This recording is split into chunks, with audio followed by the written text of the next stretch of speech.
नमस्कार दोस्तों। आज हम लोग बात करेंगे कि हार्ट ब्लॉकेज को कैसे रोक सकते हैं, हम लोग कैसे उसको प्रिवेंट कर सकते हैं। तो सबसे पहले जो है हम लोग हार्ट ब्लॉकेज को प्रिवेंट करने के प्रोसेस को जानने से पहले हम लोगों को ये समझ लेना होगा कि हार्ट ब्लॉकेज कैसे होता है। तो हार्ट ब्लॉकेज जो हृदय की धमनियाँ होती हैं उसमें जो ब्लड है, ड्यूरिंग फ्लो ऑफ ब्लड क्या होता है कि उसमें जब रुक जाता है, जिसको हम लोग सीजेशन ऑफ ब्लड सर्कुलेशन कहते हैं, वो जब रुक जाता है तो उसमें क्या होता है, रुकावट के कारण से जो है, जो हृदय की धमनियाँ हैं उसमें क्या ब्लॉकेज हो जाता है। ब्लॉकेज कैसे होता है, तो उसमें ब्लॉकेज ऐसे होता है कि जो कोलेस्ट्रॉल होते हैं वो जा जा के जो है वहाँ पे जमने लगते हैं आपके धमनियों के अंदर। तो जब धमनियों के अंदर जलने लगते हैं तो उससे क्या होता है कि जो है उसमें क्या होता है कि धीरे धीरे वो कैल्शियम्स आने लगते हैं। तो आने के बाद वहाँ पे एथरोमा फॉर्मेशन हो जाता है, जिसको हम लोग प्लाक्स कहते हैं।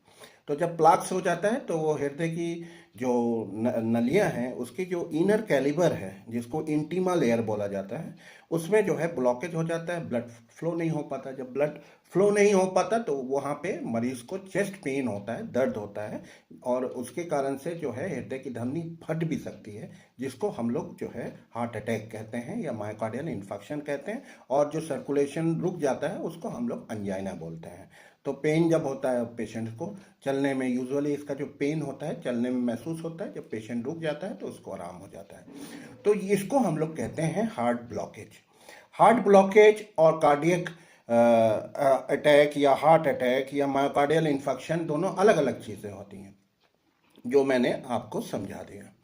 अब हम लोग आते हैं कि इसको हम लोग प्रिवेंट कैसे कर सकते हैं। तो प्रिवेंट करने के लिए सबसे पहले जो है हमको अपनी लाइफ स्टाइल मॉडिफिकेशन करना होगा। हमको जो है स्मोकिंग छोड़नी होगी, हमको जो है एक्सरसाइज करना होगा, हमको जो है आपके जो है अपने फूड हैबिट्स को सही करना होगा, उसको दुरुस्त करना होगा, और जो है स्ट्रेस को अपनी लाइफ से हटाना पड़ेगा। तो उसके लिए हम लोग बहुत चीज़ें कर सकते हैं, उसको हम लोग कर सकते हैं। और मेनली हम इसमें जो है फूड को हम लोग, क्योंकि 30% कोलेस्ट्रॉल जो है वो हमारी डाइट से जाता है, तो हमको ऐसे फूड को अवॉइड करना होगा जिसमें जो है आपके एम्प्टी कैलोरीज हो। तो एम्प्टी कैलोरीज हमको कहाँ से मिलती हैं? एम्प्टी कैलोरीज हमको जो है कार्ब से मिलती हैं। तो हमको जितने फास्ट फूड वगैरह हैं, जो आपके पैकेज फूड हैं, जो इंस्टेंट फूड हैं, तो ये सारे फूड को हमको अवॉइड करना होगा। और कहाँ से हमको एम्प्टी कैलोरीज मिलती हैं? एम्प्टी कैलोरीज हमको जो है आपके शुगर से मिलती है, हमको गुड़ से मिलती है, हमको शहद से मिलती है, हमको जो है आपको इस तरह की चीज़ें आजकल जो है मैपल सिरप वगैरह लोग लेते हैं, तो उसके कारण से भी आपको एम्प्टी कैलोरीज मिलती है। और वो एम्प्टी कैलोरीज जो है बॉडी के अंदर आपके जो है इन्फ्लामेशन को बढ़ाता है और उससे मेटाबॉलिक सिंड्रोम वगैरह होते हैं। तो और कहाँ से हमको एम्प्टी कैलोरीज मिलती हैं? हमको एम्प्टी कैलोरीज जो है, जो ये जो कुकिंग ऑयल्स वगैरह होते हैं आपके, जो उससे हमको जो है एम्प्टी कैलोरीज मिलती है। जो इस तरह के कुकिंग ऑयल होते हैं जिसमें जो है आपके रिफाइंड ऑयल्स वगैरह होते हैं, तो ऐसे ऑयल्स वगैरह फैट्स को हमको अवॉइड करना चाहिए, क्योंकि उसमें एम्प्टी कैलोरीज होती है। तो जब बात एम्प्टी कैलोरीज की निकली है तो उसमें जो है एम्प्टी कैलोरीज और हमको कहाँ से मिलती है? हमको एम्प्टी कैलोरीज जो है अल्कोहल से भी मिलती है। तो इन सारे फूड्स आइटम्स को हमको जो है अवॉइड करना होगा। तो ये जो है हम प्रिवेंशन कर सकते हैं हार्ट अटैक का। और दूसरे जो अपने एजेड लोग हैं, जो बुज़ुर्ग लोग हैं, उनके अंदर जो है आपकी सेडेंट्री हैबिट, स्ट्रेस, ये सारी चीज़ें उनके अंदर बहुत ज़्यादा होती हैं। तो उसकी वजह से उनको थोड़ा सा वॉकिंग वगैरह इस सब चीज़ों के लिए करना है, क्योंकि सेडेंट्री हैबिट के कारण से भी होती है, डायबिटीज़ से होती है। तो डायबिटीज़ का प्रॉपर मैनेजमेंट होना चाहिए, क्योंकि ये सारी चीज़ें जो है आपको अगर आप इसको कंट्रोल कर लेते हैं तो आपकी जो आपकी जो हार्ट ब्लॉकेज की जो टेंडेंसी है उसको आप प्रिवेंट कर सकते हैं। और क्या कर सकते हैं? और जो है मेनली आज हम जो ज़्यादा इम्फेसाइज करेंगे वो है आपकी मेडिसिन के ऊपर।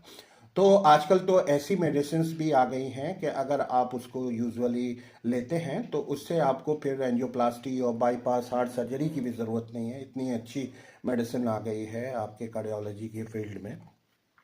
तो सबसे पहली जो मेडिसिन हम लोग लेते हैं वो एस्प्रिन होती है। तो एस्प्रिन जो है आप दर्द वगैरह, सर दर्द वगैरह में भी जो लेते हैं उसी को हम लोग लेते हैं। उसकी 75 ग्राम्स की टैबलेट जो है वो सफिशिएंट होती है। इसको एज ए हम लोग ब्लड थिनर यूज़ करते हैं। तो अगर आप अपने हार्ट प्रिवेंशन के लिए भी, हार्ट अटैक के प्रिवेंशन के लिए भी एस्प्रिन डॉक्यूमेंटेड होती है। डायबिटीज़ में भी जो माइक्रोवैस्कुलर कॉम्प्लिकेशन होता है, अगर आपको हार्ट की समस्या नहीं है, केवल डायबिटीज़ है, तो भी आपको एस्प्रिन लेना बहुत ही आवश्यक होता है। तो आपको एस्प्रिन लेना चाहिए और उससे हम लोग हार्ट अटैक को प्रिवेंट कर सकते हैं। और जो दूसरी मेडिसिन होती हैं वो होती हैं आपके स्टैटिन्स। स्टैटिन में बहुत सारी स्टैटिन्स होती हैं, जैसे एटोवास्टैटिन है, रोजुवास्टैटिन है, पिवास्टैटिन है, सिम्वास्टैटिन है। जिसमें रोजुवास्टैटिन के बारे में थोड़ा सा एक एडेड एडवांटेज ये रहता है कि उससे जो है रिटेक्शन ऑफ क्लॉट्स नहीं होता। और ये एसीएस पेशेंट में, जो एक्यूट कोरोनरी सिंड्रोम के पेशेंट में, उसमें भी ये ड्रग ऑफ चॉइस होती है। तो हम लोग जो है थोड़ा प्रीफरेंस रोजुवास्टैटिन को देते हैं इन केस ऑफ, अगर आप एसीएस पेशेंट में देते हैं for the detection of clot. तो ये बहुत अच्छी मतलब गोल्डन रूल है, आपको स्टैटिन इसमें लेना ज़रूरी है। हार्ट को प्रिवेंट, हार्ट ब्लॉकेज को अगर आपको प्रिवेंट करना है तो स्टैटिन आपको लेना बहुत ज़रूरी है। कुछ साइड इफ़ेक्ट्स होते हैं तो वो under supervision of A cardiologist आपको इसको ज़रूर लेना चाहिए। दूसरी जो मेडिसिन हम लोग इसमें यूजुअली लेते हैं तो ये जो है आपके नाइट्रेट्स, ये इतना हम लोग जो है इसमें दो स्कूल ऑफ थॉट्स हैं। ओल्ड स्कूल ऑफ थॉट्स इसमें बोलता है अगर किसी को अंजाइना है तो उसके लिए हम लोग नाइट्रेट्स वगैरह दे सकते हैं, मगर प्रिवेंशन ऑफ क्लॉट में इसका बहुत ज़्यादा रोल नहीं होता।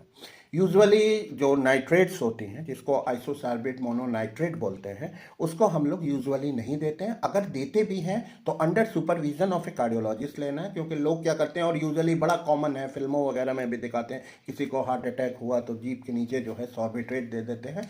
तो वो सॉर्बिट्रेट आपके लिए बहुत ही डेंजरस हो सकती है, क्योंकि हार्ट अटैक जो है बहुत सारे कारणों से आता है। तो जब तक कारण का स्पेसिफिकेशन नहीं हो जाए, सॉर्बिट्रेट हम लोग नहीं देते। क्यों नहीं देते? उसका एक कारण ये होता है कि सॉर्बिट्रेट जो है वो क्या करती है कि आपके ब्लड प्रेशर को फॉल करती है। तो बहुत मेजॉरिटी ऑफ द टाइम्स क्या होता है कि हार्ट अटैक जब होता है तो आपका ब्लड प्रेशर फॉल किया हुआ रहता है। अगर उसमें आप सॉर्बिट्रेट दे देते हैं तो उससे क्या होता है कि और ज़्यादा बीपी फॉल कर सकता है, और ज़्यादा जो है पेशेंट की लाइफ को खतरा हो सकता है। इसलिए हम लोग बराबर इस बात को कहते हैं कि सॉर्बिट्रेट विदाउट कार्डियोलॉजिस्ट जिसके एडवाइस के बिना उसको नहीं लेना चाहिए। और जो चौथी मेडिसिन हम लोग देते हैं इसमें बीटा ब्लॉकर्स वगैरह देते हैं।